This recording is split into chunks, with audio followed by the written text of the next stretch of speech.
अगर मैं आपको अपने YouTube चैनल सिक्योरिटी पे वेलकम करता हूँ।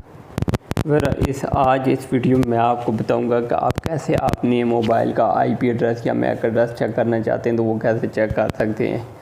अक्सर आप कहीं पे वाईफाई लिस्ट जो होती है उसमें शो रहते हैं जो मोबाइल की लिस्ट ये मोबाइल लिस्ट वाईफाई से कनेक्ट है, तो वहाँ पे मोबाइल का जस्ट नाम और आगे IP एड्रेस और मैक एड्रेस से आप देख सकते हैं कि इस लिस्ट में आपका मोबाइल कौन सा है। तो आप कैसे अपने मोबाइल का IP एड्रेस देख सकते हैं।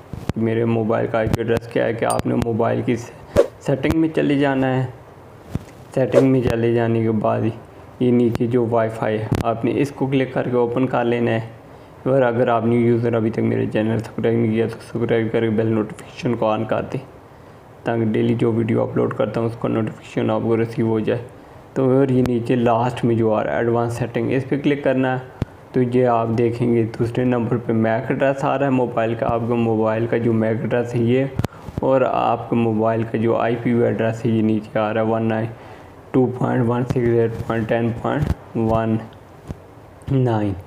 तो इस तरह आपके पास कोई भी मोबाइल है तो आप उसका मैक एड्रेस और IP एड्रेस आसानी ईज़िली चेक कर सकते हैं। अगर वीडियो अच्छी लगी है तो इसे ज़्यादा से ज़्यादा लाइक और शेयर करना। थैंक्स।